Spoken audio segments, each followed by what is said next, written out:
सभी छोटे बड़े श्रोताओं को सुनीता भटनागर का प्यार भरा नमस्कार। ऑडियो स्टोरीज़ के हमारे चैनल कहानी जगत में आप सभी का स्वागत है। हिंदी कहानियों की श्रृंखला में आइए आज सुनते हैं मनीषा कुलश्रेष्ठ जी द्वारा रचित कहानी कठपुतलियाँ। सुगना जब जब कोठरी के अंदर बाहर जाती, दरवाजे के पीछे लटकी कठपुतलियाँ उससे टकरा जाती, उसे रोकती अपनी कजरारी तीखी फटी फटी आँखों से। चमाचम गोटे के लहंगों वाली रानियां, नर्तकियां और अंगरखे साफे वाले आंके बांके राजा महाराजा और घोड़े पर सवार सेनापति, ढोलकी वाला विदूषक और सारंगी वाली उसकी साथिन, दीवाना मजनू और नकाब वाली उसकी लैला। कभी सुगना उदास होती तो इन कठपुतलियों का एक साथ ढेर बनाकर ताक पर रख देती और सांकल लगाकर गुदड़ी पर ढह जाती।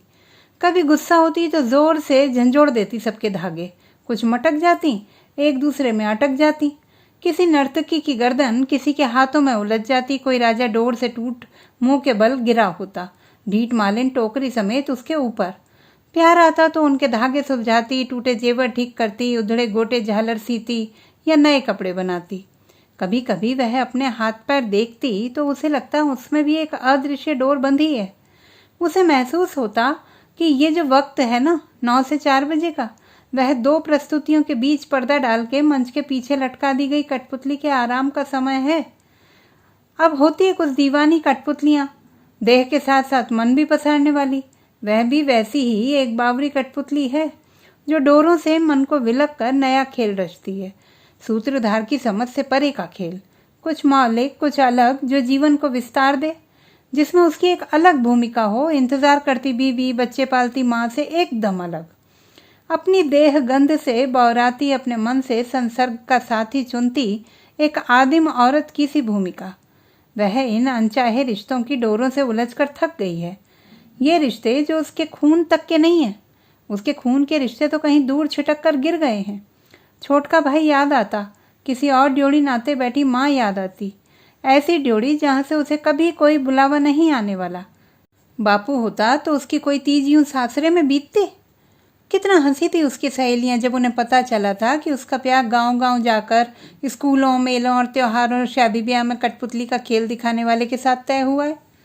तुझे भी नचाएगा वो लंगड़ा कठपुतली बनाकर, कहकर उसकी पक्की सहेली रुनकी हंसते हंसते रो पड़ी थी। धाक दिनादिन धा, ची ची ची ची ची, अब आ रही है तुर्क के तैमूर लंग की सवारी, चूं चूं, दिन दिन धा। बाप तो कहीं और बात तय कर गए थे। वो जोगिंदर था, 10वीं फेल था, जीन्स की पैंट और लाल कमीज पहनता और धूप का चश्मा लगाता था।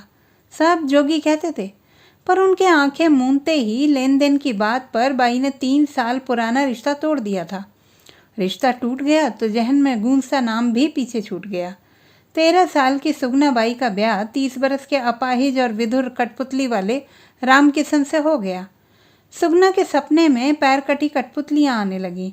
बापू के मरने के 2 साल के अंदर ही उसकी बाई खुद जाके पास के गांव के एक खेती किसानी वाले दूसरी जात के आदमी के घर नाते बैठ गई थी और अपने संबंध की जल्दी में सुगना का गौना 15 साल के होने के पहले ही कर दिया था। बिना सगुन साथ लगभग खाली हाथ भेज दिया था सासरे। जमीन घर सब बेच के छोटके को लेकर वह चली गई थी। घुंघटे में से ऊँट गाड़ी से उतरकर चलते हुए रामकिशन को देखा था। बलिष्ठ देह के होते हुए भी एक पैर पोलियो की मार ने पतला कर दिया था, सो एक हाथ घोड़े पे टिका के हचक हचक कर चलता था। यूं साइकिल भी चला लेता था, एक पैर से तेज तेज पैडल मारता, दूसरा पैर सहारे के लिए दूसरे पैडल पर बस जरा सा टिकाता था। यह छोटा पैर पहुंचता भी नहीं था दूसरे पैडल तक, पर साइकिल की गति में कमी नहीं आती थी। 15 बरस की सुगना, 7 और 4 बरस के बंसी और नंदू, जिनकी वो माँ बन गई थी। तोते की तरह माँ बाई रटते नंदू बंसी। वह सोचती कि वो और उसका छोटका भाई तो बाई के सगे बालक थे। जब वो बाई के आगे पीछे माए या बाई कहते हुए घूमते तो बाई कितना रीस जाती, चिल्लाती थी, चुप! पर सुगना खींचती नहीं, पर सुनती भी नहीं थी। वह सोचती कि यह मुझे नहीं, बादलों के पार जाके बसी अपनी माँ को पुकारते हैं। अब आगे सहज और अनुभवी रामकिशन ने कोई जल्दीबाजी नहीं की इस उन्मुक्त आत्मा को बांधने में। रामकिशन कठपुतलियों के डोरे कसने में माहिर था, पर यह कठपुतली तो अद्भुत ही थी। दिन भर तो सोती, रात में भी 8 बजे ही सो जाती। रीत के चलते 7-8 दिन तो सास ने घर का काम संभाला, 9वें दिन मेहंदी फीकी होते ही सास चली गई अपनी ढाणी पे। सुगना पर पूरी गृहस्थी का भार आ पड़ा। किसी तरह वह कच्चा पक्का खाना बनाती, हाथ जलाती, छाछ ढोलती, साबुन 2 दिन में ख़त्म कर डालती। टाबरों को देर में चाय मिलती तो स्कूल छूट जाता। राम किशन ने धैर्य नहीं खोया, खुद जल्दी उठकर आधे काम निपटा देता। दोनों टाबरों को स्कूल छोड़कर अपना खाना बांध के नई कठपुतलियों की सुलझे डोर साइकिल में लटकाता और लंगड़ाते हुए साइकिल पर उचक के बैठता और 9 बजे किसी गांव, मेले या फिर सम की ढाणी में टूरिस्टों के डेरे की राह लेता। सुगना की हंसी बहुत मोहक थी। उसकी हंसी को डस लिया था शतरंज के घोड़े की तरह टेढ़ी चाल चलने वाले सर्प ने। सुगना अपने आप में एक प्राकृतिक मरुस्थलीय सौंदर्य से भरा पूरा दृश्य थी। रेतीले धोरों से उठती डहती देह की लहरें, लंबी कदकाठी सुता हुआ पेट, उस पर गहरे कुएं सी नाभि, मीलों दूर से सिर पर एक के ऊपर एक 3 गगरियां उठाकर लाने के अभ्यास से चाल की धज देखते बनती थी। लंबी पतली आंखों में काजल की खिंची हुई लकीर जहां जाकर खत्म होती थी वहीं टिके थे गोदने के 3 नीले बिंदु।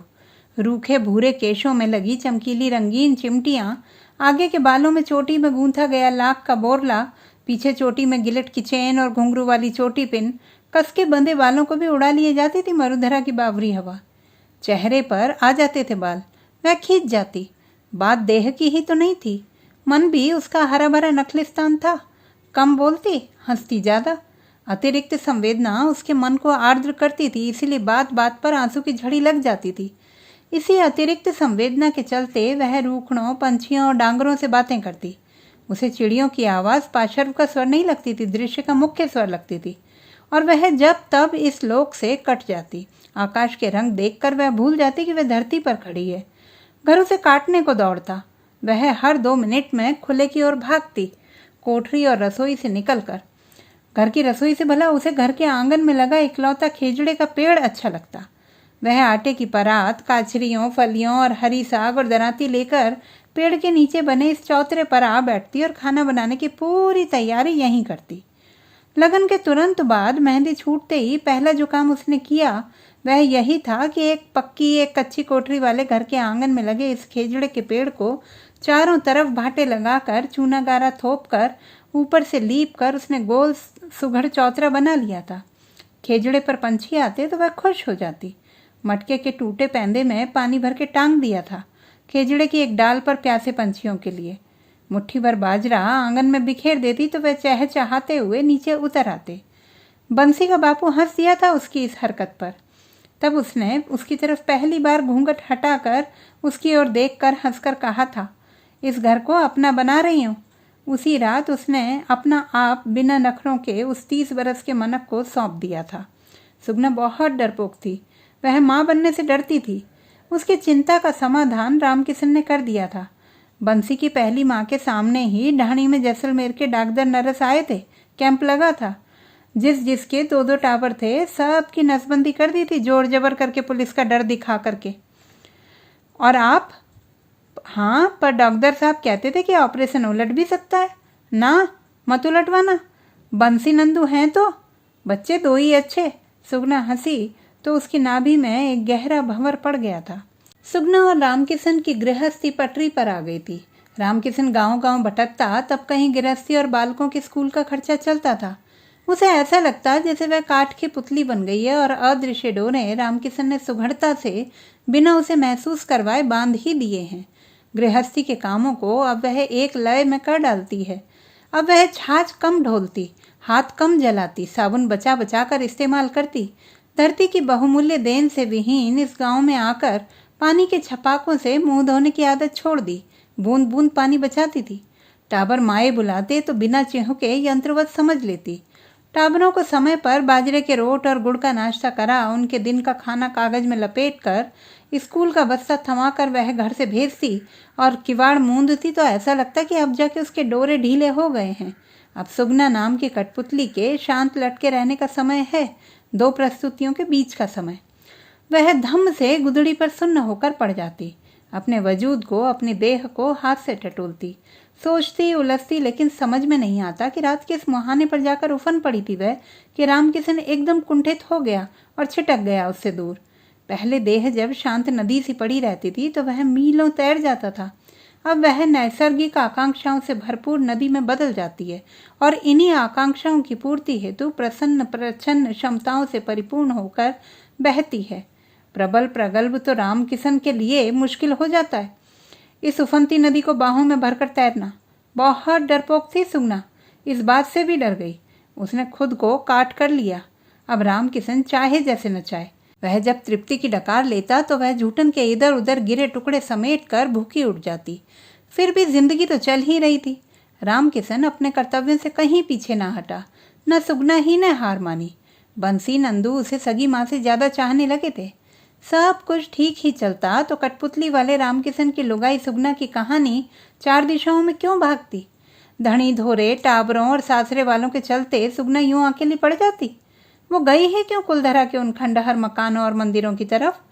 उस दिन भी टाबर स्कूल भेजकर सुगना धम्म से कठपुतलियों वाले कोने में गुदड़ियों के ढेर पर ढह गई थी। ऊपर कठपुतलियां हिलती डुलती लटकती रहीं। इन कठपुतलियों का पहरा नहीं मानती वह। बाकी वक्त तो एक पहरा सा वह स्वयं पर महसूस करती ही थी। उसे लगता कि उसकी आत्मा तक पर कुछ जोड़ी आंखें गड़ी हैं, लेकिन यहाँ इस कोने में कठपुतलियों की फटी फटी कई जोड़ी आंखों से स्वयं को ढककर वह अपनी कांचली ढीली करती और देह के इस स्वस्थ मरुस्थल के बियावां धोरों की लहरों पर आंख मूंद कर भटकती। अजीब अजीब सपने देखती। जब आंख खुलती तो धूप आंगन के बीचों बीच खड़ी उसे पुकार रही होती, बिंदड़ी पानी। धापुरी बाई। उस दिन उसे देर लग गई किवाड़ खोलने में। कांचली की उलझी डोरी सुलझा कर कसते कसते आंख लग गई थी मासा, आज तो पानी खत्म। गेला हो गया राम किशन जो इस जोबन की मारी को ब्याह लाया। दिन चढ़े कोठरी बंद कर पता नहीं क्या करती है। एक वो थी कौशल्या, 5 बजे 3 कोस दूर पानी के लिए निकल जाती थी। बुढ़िया की गालियां खाती वह इंडोणी चरू चरी मटका लेकर अकेली भागी पानी मिलने के अनजान लक्ष्य की तरफ। अपनी ढाणी का कुआं और ट्यूबवेल तो पिछले बरस ही सूख चुका था। पास की ढाणी में लगा सरकारी नल कब से बंद हो गया होगा। वह भागी जहां पिछले दिनों धापू उसे साथ लेकर पानी लेने गई थी, कुलधरा के खंडरों की तरफ, उस सूनी बावड़ी की दिशा में। पानी से छल छल करती उस 4 मील दूर की बावड़ी की तरफ तो मुसीबत आने पर ही गांव की कोई लुगाई जाती है, वो भी इतनी धूप चढ़े तो कोई नहीं। जल्दी जल्दी पैर बढ़ा वह हड़बड़ाती बावड़ी पर पहुंची। दोनों चरू चरी मटका भर लिए। ठंडा पानी देख नहा लेने का मन हो आया। 3 दिन हो गए थे नहाए। राम किशन तो बहुत कहा सुनी होने पर 7 दिन में एक बार रात के बचे 2 लोटे पानी से नहाता है। कहता है, सुगनी पानी मत ढोलते ज़्यादा, यहाँ हमारी ढाणी में रेत से ही इंसान का रिवाज है। बताया ना, सुगनी बहुत डरपोक है। बात बात पर ठंडा पसीना बहाती है। सर पर साएं साएं करते बड़ के पेड़ और उसकी लटकती जटाओं से डर गई। जैसे तैसे लुगड़ा हटाकर लहंगा और कुर्ती पहने पहने एक चरू अपने ऊपर उल्टा और नहा ली। पानी पर पड़ते अपने हिलते डुलते प्रतिबिंब को देखकर उसे मालन कठपुतली याद आई। मेरा नाम है चमेली, मैं हूँ मालन बेली, चली आई हूँ अकेली बीकानेर से। रामचंद्र उस शोक कठपुतली को नचाता हुआ बड़ी सुरीली तन में गाता है। वह भी गुनगुनाने लगी। प्रतिबिंब फिर हिला। उजाले में अपनी देह देखे बरसों बरस हो गए। घाघरा ऊंचा कर पैर देखे, गेहुआ पैर, सुनहरे रोंों वाली पिंडलियां। पानी की धाराओं से टपकती देह को सुखाने पेड़ के नीचे रखे पत्थर पर बैठ गई थी। पल भर भी न बीता कि धप्प से पीठ पीछे कोई गिरा। सुगनी की चीख हलक में ही अटक गई। अर्र, डाकी बंदर है कि कोई भूत। उसका कलेजा छाती फाड़ कर बाहर ही आने को था। और के कौन कहीं। मनक मानस की भारी आवाज सुनकर सुगना ने झट गीला घूंघट काट लिया। कौन? ए सुगना, भूल गई के? जोगी, जोगिंदर। अब वह उठ खड़ी हुई, हठात घूंघट उठा दिया। वही जीन्स की पैंट, गोरा चेहरा, बलिष्ठ बाजू। यहाँ अंग्रेजों को कुलधरा दिखाने लाना था ना। गाइड की लाइन पकड़ ली है। जैसलमेर किला में अपना ऑफिस है। दूर से पहचान लिया था मैंने, पर तूने नहीं पहचाना है। सुगना ने मुंडी हिला दी। भीगी हुई देह पर चिपके लुगड़े को बार बार खींच रही थी। और घर में सब ठीक? टाबर टूबर? उसकी देह पर बार बार तितली सी जा बैठती नज़र को हटाकर मुंह फेर कर औपचारिक हो गया जोगी। हाँ, तू नहीं बदली, वैसे ही है। मैं? सुगना ने ध्यान से जोगी को देखा। गबरू, एक ही शब्द निकल कर आत्मा पर जा बिंधा। वह उठ गई और चरू मटका उठाने के लिए हल्का घूंघट खींच सिर पर इंडोनी रखकर जोगी को उठवाने के लिए इशारा किया। जोगी ने मटका, कलसी और चरू सुगना के सिर पर रखी इंडोनी पर आहिस्ता से एक एक कर रखे। वह नाक से घूंघट निकाले, पलकें झुकाए एक सुनिश्चित ताल में लहराती सीढ़ियां चढ़ गई। जोगी हतप्रभ सा देखता रह गया। रेतीले टीलों वाला छोटा रास्ता पकड़ने को उसके पैर जितनी जल्दी चलना चाहते, मन उतना पीछे को लौटता था। बाई गाली गलौज के साथ झगड़ी ना होती, लेन देन की बात पर जोगी का बाप ना अटका होता तो जोगी उसका पति होता। उसकी पक्की सहेली रुनकी ने कहा तो था, सुगनी मैंने सुना राम किशन ने 2000 उल्टे तेरी बाई के ही हाथ पे रखे। तभी तो जोगी जैसा बांका जवान छुड़ा के लंगड़ा राम किशन। उसे स्वयं पर गुस्सा आया। विरोध क्यों नहीं किया माँ का? काठ की पुतली ही रही तो सुगनी। अंग्रेजों को बस में बिठा के मिलता हूँ। वह पीछे दौड़कर आया था। सुगना का चेहरा तटस्थता से पथरीला हो रहा था। वह कुछ नहीं बोली तो नहीं ही बोली, बस एक नज़र भर उस ओर देखा और गहरी सांस ली। जोगी की आंखों की परिधियों से कोई जंगल शुरू हो रहा था। एक छवि उभरी, किराए की तलवार लटकाए मोड़ बांधकर घोड़े पे बैठा जोगी, या फिर दूध हल्दी भरी परात में अंगूठी खोजते 2 जोड़ी हाथ, उसके घूंघट पर पड़ती उस उद्दाम पौरुष की छाह, पुराने तेल पिए काले काठ के पलंग पर रेशमी बिछौना, आले में रखा दिया, बालों भरी छाती जो उसकी सफ़ेद कमीज़ के खुले बटन से झांकती, बस अभी देखी है। रेगिस्तान की जलती रेत पर 3 गागर उठाए चल रही थी वह, और मन की केसरिया क्यारियों में अपूर्ण इच्छाओं के जामुनी फूल एक एक कर खिले जा रहे थे। चांदनी बिछ गई थी पैरों में, सर पर जैसे बादल रखे थे। उसकी गेहुआ देह अपने ही पसीने से लथपथ हो गई थी। आधा कोस चलकर ही अचानक पश्चिम की तरफ से आसमान का कोना धुंधलाया। उसी कोने की धरा से रेत ऊपर को उठी, मानो नीले आसमान ने जबरन धरा को बाजुओं में भरना चाहा हो और महज गुबार हाथ आए हों। जब वह बावड़ी से चली थी तो आंधी के कोई आसार नहीं थे। साफ आसमान से देह को झुलसाती धूप बरस रही थी। हवाओं की चीख से रेत में जाने कहाँ जड़ धसाए खड़े खेजड़े के पेड़ कांप उठे। कुलधरा गांव के दूर तक फैले खंडहरों के पत्थर तक सहम गए। बौरा गई थी हवा। बगुले ही बगुले गोल गोल चक्कर काटते थे। धापू सही कहती थी, ये जगह भूतहा है। आंखें किरकिरी हुई, फिर चेहरा, होंठ, यहाँ तक कि सांसें और भीगी हुई जबान तक किरकिरा गई। सुगना एक ठूंठ से खेजड़े के नीचे ठिठक गई। चारू कलशी नीचे मोटे भाटे के सहारे टिका दिए। सर से लुगड़ा उखड़कर फरफराने लगा था। कुर्ती कांचली में अटका छोर छूट गया। बस घाघरे में अटका छोर छुड़ा पाता तो यह लुगड़ा तेज हवाओं के साथ कहीं परदेश ही जा उड़ता। गुलाबी छींट का लुगड़ा, किसी मामूल का या किसी मारू का। उसने उसे खींचकर मुंह पर लपेट लिया। पेड़ से चिपक कर खड़ी हो गई थी वह। सामने वाले धोरे से 2 ऊंट वाले आनन फानन में उतर रहे थे। सुगना ने मुंह फेर लिया। एक भेड़ चराने वाला किशोर चरवाहा उसी के पास आ खड़ा हुआ। उसकी भेड़ के पास गोल झुंड बनाकर गोले के केंद्र में मेमनों को रखकर मुंह छिपाकर अनुशासित होकर बैठ गई। तेज चक्रवात से रेत की लहरों में हुई उथल पुथल से न जाने कितने रेतीले रेंगने वाले जानवर निकलकर लंबी घास की तरफ भागे थे। एक टेढ़ा मेढ़ा रेंगने वाला लहराकर चलता रेत का पीला सर्प भेड़ों के झुंड की तरफ बढ़ा। भेड़ों का शांत झुंड उठकर मिमियाने लगा। किशोर चरवाहा आंधी में ही अपनी भेड़ों को पुकारता इधर उधर भागने लगा। वो दोनों ऊंट वाले न केवल उस मासूम पर हंसने लगे, उसे लेकर भी अश्लील बातें करने लगे। वह स्तब्ध खड़ी थी, बुरी तरह आशंकित। अचानक 2 बाजुओं ने उसे खींचकर उस पेड़ से दूर किया। वह पीला सर्प खिजड़े की डाल पर अटका हुआ लटक रहा था। उसकी चीख निकल गई। चलो यहाँ से। धुंधलके में उसने देखा जोगी था। जोगी? पर कहाँ? कहीं भी नहीं। आंधी थमते ही घर का रास्ता लेना है।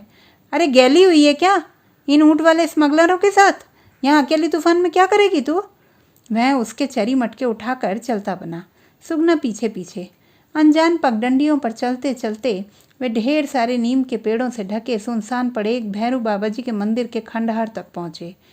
यह जगह ठीक है सुगना, चल यहीं इंतज़ार करें आंधी थमने का। वह उसका हाथ थाम ऊंची ऊंची सीढ़ियाँ चढ़ने लगा। मैं अंग्रेजों को बस में बिठा ही रहा था कि आंधी शुरू। मैं समझ गया कि तू फंसी होगी इस पीली आंधी में।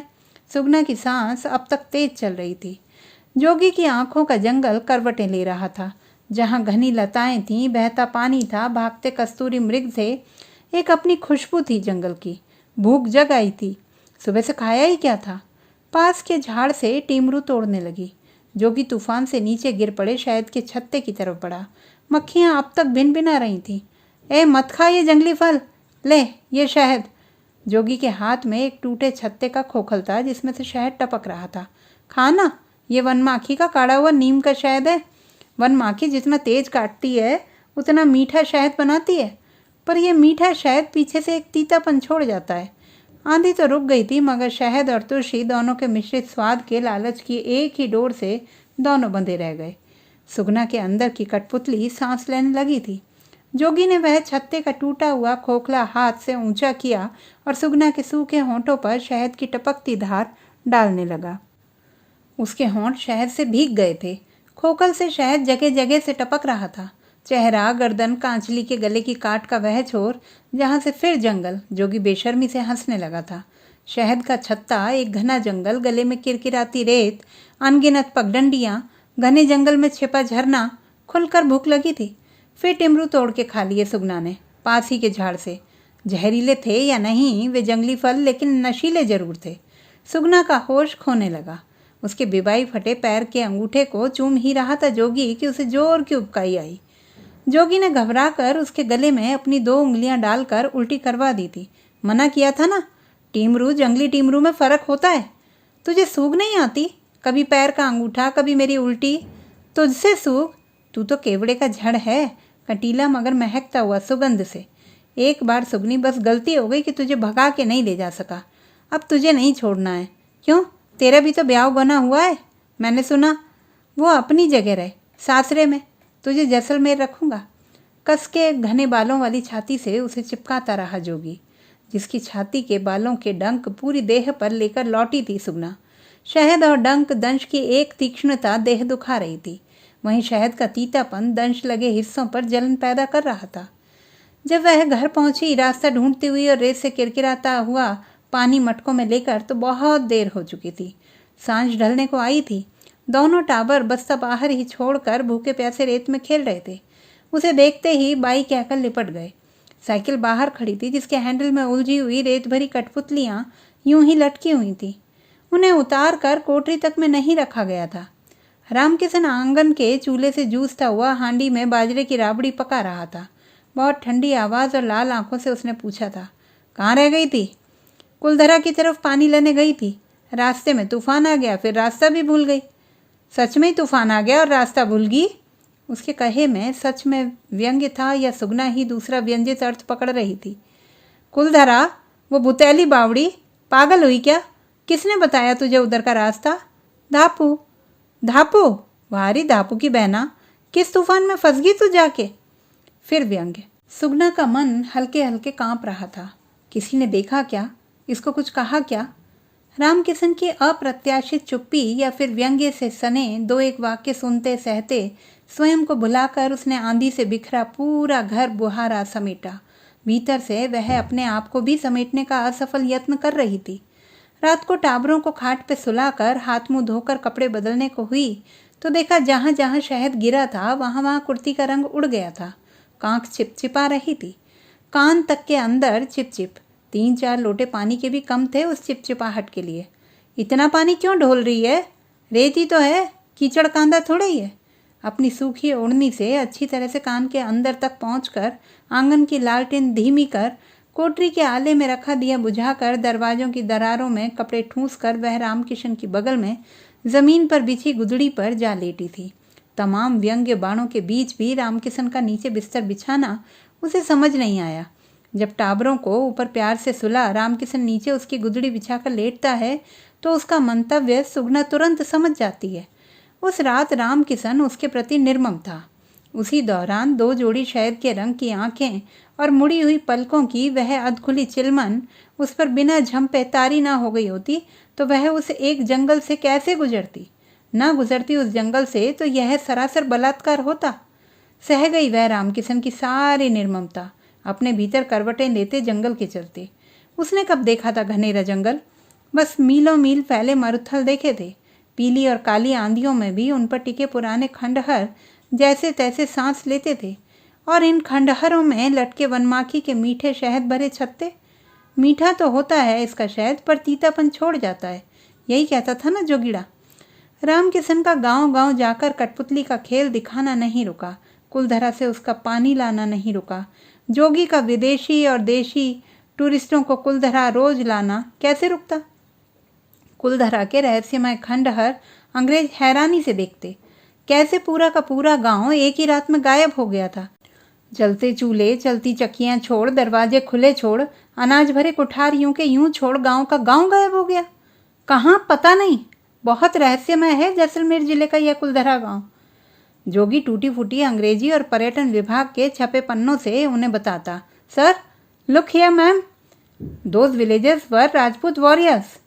One day suddenly they left the village in same condition same as you are looking here.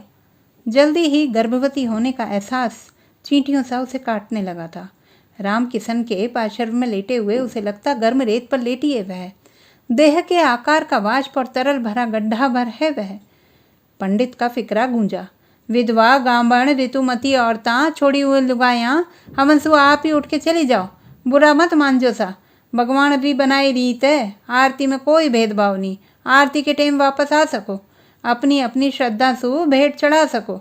अनवरत चल रही आहुतियों के यज्ञ में पति के वामांग में बैठी सुगना ठिठकी। सुगना के पेट में चक्रवात उठा। रामकिशन ने मासूम मगर धारदार होने की हद तक ईमानदार बड़ी बड़ी आंखों से प्रश्न किया और पैर के अंगूठे से उसकी जांघों को कुरेद कर पूछा, क्या हुआ? वह ढीठ बन गई और रामकिशन के बलिष्ठ हाथ पर अपना हाथ रखकर यज्ञ में आहुतियां दे आई। बाबा रामदेव जी के मंदिर की ही तो बात है वह यज्ञ। बाबा रामदेव जी का मेला भरा था। मन्नत पूरी हुई थी रामकिशन की। रामकिशन को जयपुर के एक लोक कला केंद्र में कठपुतली के खेल दिखाने की स्थायी सरकारी नौकरी मिल गई थी। वह गांव छोड़ के जाने का मन बना चुका था। सुगना की आत्मा कटघरे में खड़ी थी, अपने आप से दरियाफ्त करती हुई। सुन्न चेतना क्या उत्तर देती, हालातों की क्या समीक्षा करती। जोगी का कई दिनों से कुछ पता नहीं था। वह कई बार कुलधरा जाकर खाली हाथ लौट आई। चींटियों का कोई गहरा बिल खुल गया था कहीं कहीं कच्ची पोली निष्ठा में। वे दिन रात उसकी आत्मा और देह पर रेंगा करती। क्या उत्तर देगी पति को? तीसरा महीना चढ़ गया है। कैसा आलस घेरता है आजकल उसे। जरा चलकर थक जाती है। मन कहीं गहरे गर्त में डूब गया है जाके, पर देह यंत्रवत लगी रहती है काम में। जो खाती वह तुरंत उलट देती। पड़ोसन धापो कुछ कुछ समझ रही थी, कुछ रामकिशन भी। दोनों के दोनों उसकी तुलना में अनुभवी थे। तो ये तूफान था? ऐसी गैल भूल गई थी तू? धापू, अच्छा कुलधरा के खंडरों वाली बावड़ी का रास्ता बताया तूने। अब तू ही इसे इसकी माँ के घर पटाखा। इस ढोलकी का अब मैं क्या करूं? वहाँ कौन बैठा है इसका? तेरा ही बच्चा है ये। कभी कभी ऑपरेशन खराब हो जाते हैं। इसके मायके में कौन है अब? माँ तो खुद नाते बैठी है किसी के। कहाँ जाएगी ये रामकिशन? इसे भी बैठा दे नाते किसी के। कहना रख ले बच्चे समेत। बोल दे इसे कि चली जाए उसके पास जिससे ये ढोल गले में बंधा के लाई है। ये कौवे और कोयल वाली कहानी खेलने को रामकिशन कठपुतली वाले का ही घर बचाता रांड। लंगड़ा कर वह घिसटा सुगना की तरफ। हाथ भी उठे रामकिशन के सुगना की पीठ पर बरसने को, पर अगले पल ही गिर गए। साले रामकिशन लंगड़े, तू आग नहीं बुझा सका इस रांड की, कहकर रामकिशन क्रोध में मेंढ की झड़ती दीवार पर अपना हाथ मारने लगा। आंख से आंसू बहते थे, मुंह से लार। बात छिपी नहीं, ससुराल की ढाणी तक पहुंच गई। वहां आकर बवंडर मचा दिया था सास ने। सुगना कहती रही यह बच्चा रामकिशन का ही है तो जाति के पंचों को इकट्ठा करके अग्नि परीक्षा देने की बात करने लगी। रामकिशन जितना चाहता था कि यह मामला तूल ना पकड़े, उतनी ही बात घर से बाहर आग की तरह फैल गई थी। किसी का भी हो, चाहे सुगना के गर्भ का बच्चा, वह सुगना को नहीं छोड़ सकता। यह निश्चित था कि बच्चा उसका नहीं है, लेकिन कठपुतली नचाते नचाते रामकिशन जान गया था कि उसकी यह जो मायाविनी जीवंत कठपुतली है ना सुगना, वह मुक्त भी है, अनुरक्त भी है। उसमें त्याग भी है, मोह भी है।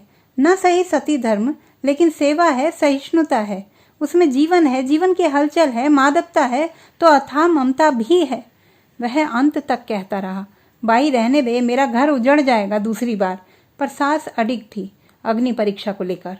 राजस्थान के मरुस्थलीय इलाकों के अंदरूनी हिस्सों में जहां जातिगत पंचायत ही समस्त कानून व्यवस्था का काम करती हैं, वहां पुलिस या घरेलू अदालत का क्या काम। समाज को इकट्ठा कर अग्नि परीक्षा का यह प्रपंच सास के इशारों पर था। रामकिशन कठपुतली वाला तो आज स्वयं कठपुतली था। सास चाहती थी कि फैसले के बाद ही रामकिशन नौकरी पर जाए। टावरों की चिंता ना करे, वह संभाल लेगी। ऐसी कौन सी रूप सी है सगुना, छोड़ देगा? मर्द है, नाते रख लेना किसी और को। बस उस रान के प्रेमी का पता चल जाए, उससे धरवाएंगे हर्जाना पूरे 4,000। फैसला होने तक सुगना को पंचायत के एक झोंपड़े में अकेले रहना था 3 दिन तक। शायद पश्चाताप के लिए या ठंडे दिमाग से बिना किसी प्रभाव के अपने निर्णय पर सोचने के लिए। दिन में तो धापू खाना रख जाती, रात को वह उपवास रखती थी, मटके का ठंडा पानी पीती, दिन भर जैसे वह सुन्न सी पालती मार बैठी रहती। वैसे ही गर्भ का पंछी भी शांत बना रहता। लेकिन झोंपड़े में रात का अंधेरा जब गहरा और नीरव होता और फूस के फर्श पर खेस बिछा कर लेटे हुए उसकी चेतना जाग उठती, तो गर्भ में वह नन्हा चूजा हल्के हल्के पंख फड़फड़ाता। एक नन्ही बच्ची की तमन्ना हौले से जागती। फिर उसे रामकिशन की नई रची कहानी की कठपुतलियाँ याद आती जो उसने बनाई थी। जेल में पड़ी देवकी और जोगमाया की कठपुतलियाँ। कितना भोला चेहरा जोगमाया का। रात की नीरवता में बाहर और भीतर के स्पंदन और सजग हो जाते। कभी दूर कहीं झाड़ी में मादा गोडावन की चूजों को दी गई पुचकार भरी झिड़की तक सुनाई देती, तो कभी विषधर की सरसराहट स्पष्ट सुनाई पड़ती और रोंगटे खड़े हो जाते। दूर कहीं किसी ढाणी में रात्रि उत्सव में बसती थालियां और अलगोजे की टेर यूं लगती जैसे पास से ही आ रही हो। रात की सूक्ष्मग्राही निस्तब्धता से उसका यह पहला परिचय था। वह रात भर जाग कर सब कुछ सुनती। शराब पीकर लौटे गांव के छोरों का शोर, किसी आवारा बंजारन की कामुक हंसी, सियारों की हूक, सब कुछ। नवंबर माह की फीकी सी सुबह थी। झोंपड़ों के बाहर सारा ढोली समाज इकट्ठा था। धापू उसके साथ थी। वह हैरान रह गई जब धापू ने बताया कि जोगी भी भीड़ में खड़ा है। उसने एक छेद से झांका।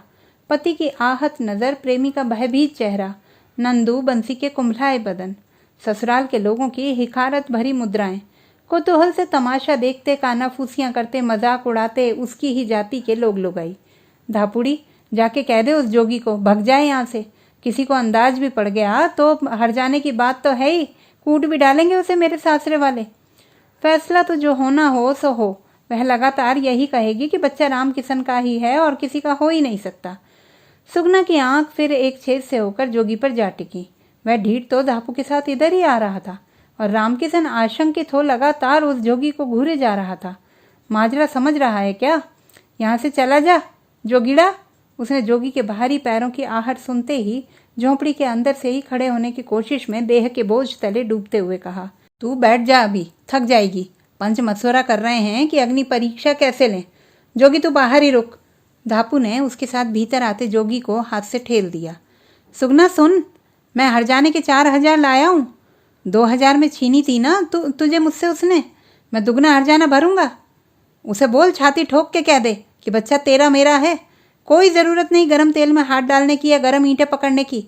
ये पंच अपना फ़ायदा देखते हैं ऐसी चीज़ों में।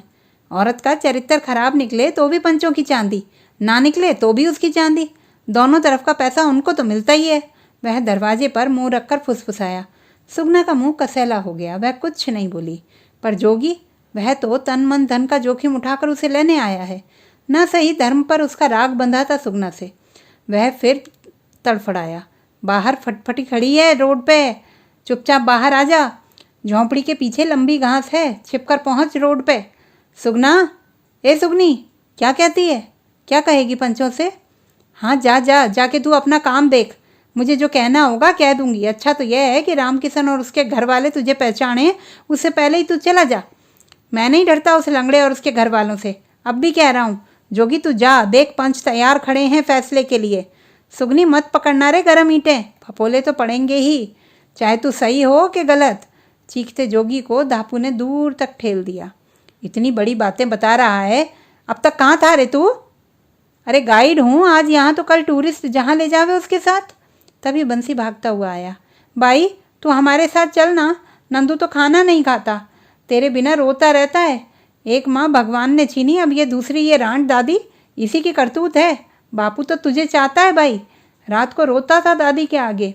सुगना ने अपना चेहरा घुटनों में छिपा लिया। भाई देखना इधर, ये बापू ने भेजा है, तेल है ये, कब्रों पर उगने वाले ग्वारपाठे और रेत की छिपकली का तेल। मल्ले हाथ पे, हाथ नहीं जलेगा, न फपोले होंगे। परसों 4 घंटे साइकिल चलाकर सीमा पार के नज़दीक डटे हुए गाड़ियाँ लोहारों से लाया है बापू। लंबी शीशी के मुंह में ठुसा हुआ कपड़ा खोल के ढेर सारा भूरा बदबूदार तेल सुगना की दोनों हथेलियों पर मलने लगा। 12 बरस का किशोर बंसी। आंधी में अपनी भेड़ें टेरता वो चरवाहा याद आ गया। यही कातरता थी स्वर में। सुगना की आंख भर आई। पंचों ने आवाज लगाई। गर्भभार से क्लांत पीले चेहरे वाली सुगना को देख रामकिशन सिसक उठा। सास उसे लानत भेजती रही। पंचों ने सुगना को गर्म ईंटें पकड़ाने से पहले दरियाफ्त किया। सुगना बाई, कठपुतली वाले रामकिशन के घर वालों का कहना है कि यह बच्चा उसका नहीं है। तुम क्या कहती हो? यह बच्चा बंसी का ही भाई या बहन है। मुझे बंसी के बापू के साथ ही रहना है। और आप ही कहो, क्या कहूँ? सुगना ने दम बटोर कर कहा। रामकिशन ने गहरी सांस ली। जोगी ने सर को झटका दिया और बड़बड़ाता हुआ बड़े बड़े डग भरता हुआ पीछे को चला गया, जहाँ उसकी काली राजदूत फटफटी खड़ी थी सुगना को ले जाने के लिए। कहो कि मैंने जो कुछ कहा वह सच है। मुझे मंजूर है अग्नि परीक्षा। सुगना बाई, यह अग्नि परीक्षा औरत की मर्जी से ही ली जाती है। एक पंच बोला। बाई, अब नहीं करनी अग्नि परीक्षा। मैं मानता हूँ ये बच्चा मेरा ही होगा। रामकिशन बीच में आ खड़ा हुआ था। चुप कर रे रामकिशना, ऑपरेशन के बाद कोई बच्चा होता है? अग्नि परीक्षा तो होने दे। हाथ पे फपोले पड़े तो इसके मायके वाले या इसका प्रेमी या तो इसे ले जाएं या 4000 जुर्माना दें। सास ने रामकिशन को यूं धकियाया कि वह गिरते गिरते बचा। तो मंजूर है सुगना भाई? सुगना ने उत्तर में तेलमले हाथ आगे कर दिए। एक पंच ने पान का एक एक पत्ता उन नाजुक हथेलियों पर रखा और उन पर लाल गरम ईंटें रख दी गईं। 1, 2, 3 पूरे 7 मिनट तक। 8वें मिनट पर ईंट जमीन पर फेंक कर सुगना नीचे बैठकर उल्टियां करने लगी। पान का पत्ता जलकर काला हो गया था। पास पड़ी पानी की बाल्टी में 5 मिनट डुबोकर हथेलियां ऊपर उठा दी उसने। फफोले नहीं पड़े थे, पर हथेलियां ताजी रची मेहंदी की तरह लाल सुर्ख थी। रेत का गुबार उड़ाती भीड़ शोर के साथ लौटने लगी। पंच फटकार रहे थे सास को। बाई बाई करके नंदू और बंसी आकर उसकी पीठ से चिपक गए। धीरे धीरे हचक कर चलता हुआ रामकिशन उसकी ओर बढ़ रहा था। रोड पर रफ्तार से जाती फटफटी की आवाज़ सुगना के कानों में देर तक गूंजती रही। तो ये थी हमारी आज की कहानी। आपको कैसी लगी कमेंट बॉक्स में लिखना ना भूलें। चैनल को सब्सक्राइब करें, लाइक करें और मित्रों के साथ शेयर करें।